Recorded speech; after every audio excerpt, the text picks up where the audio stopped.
Mostly clear skies tonight. The WVTT Severe Weather Action Team tells us we'll be seeing a low of 58 degrees. Then during the daytime on Tuesday, partly to mostly sunny, but we might even have an isolated thunderstorm in the afternoon. And it's going to continue to be warm and hot, hazy, and humid for the rest of the week. That thunderstorm won't give us any break in temperatures? No, it's going right back to heat for the remainder of the week.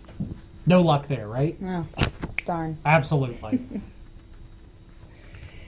As summer heats up, Governor Cuomo advises New Yorkers to cool down. New York Governor Andrew Cuomo announced over the weekend an initiative that would assist low-income New Yorkers who have heat-related health issues with the ability to acquire air conditioners for little or no cost. Governor Cuomo says that the hot weather forecasted in the coming weeks across the state means that people should be able to access affordable ways to stay cool, adding that the late spring and early summer weather have already brought several heat waves, which can be life and death matters for New Yorkers with serious medical conditions. Japan's nuclear reactors are being brought back to life for the first time since being shut down after the Fukushima Daiichi nuclear disaster. The first power plant to be reactivated is the Ohai plant in western Japan.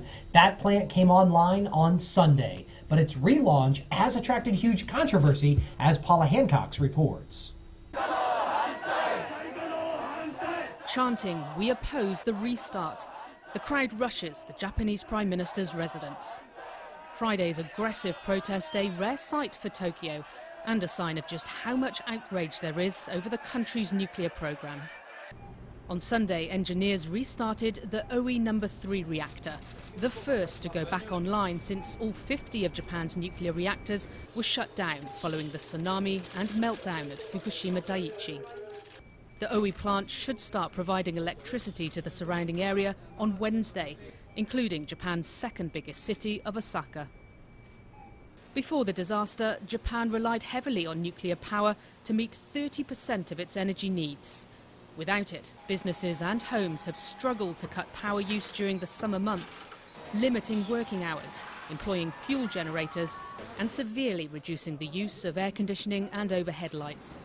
Japan's Prime Minister Yoshihiko Noda says this is why they must switch the plants back on. In order to lead prosperous and decent lives, cheap and stable electricity is indispensable. Japanese society will not be able to function if there is a decision to permanently halt nuclear power generation. But his words have done little to ease the public discontent. Protest organisers say 200,000 protesters hit the streets on Friday. The police say just 17,000. Activist Misa Redwolf believes the anger over the restart runs deep. We would like to stop OE. We have not given up yet. We can still stop it after it restarts. Everyone here believes in it. A recent survey from the Pew Research Center showed 70% of the Japanese public would like the country to reduce its reliance on nuclear power. The majority also believe the government has handled the crisis of Fukushima poorly.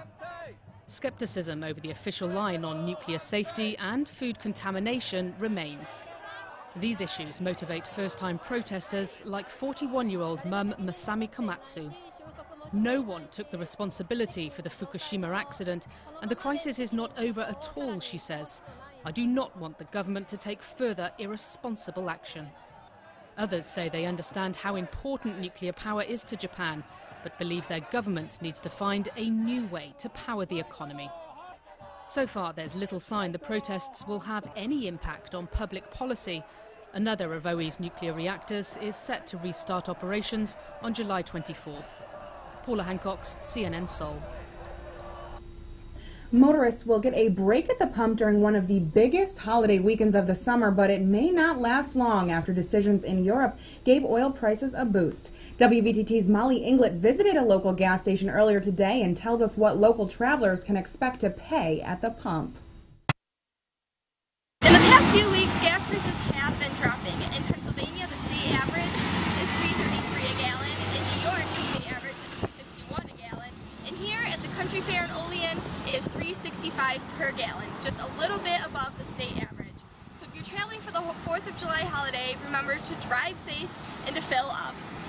This is Molly Inglet in downtown Olean for WVTT News Channel 25.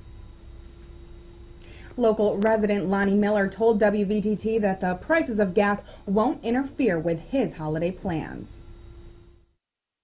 Yeah, we're going all over the place with the gas going down. It's going to be great.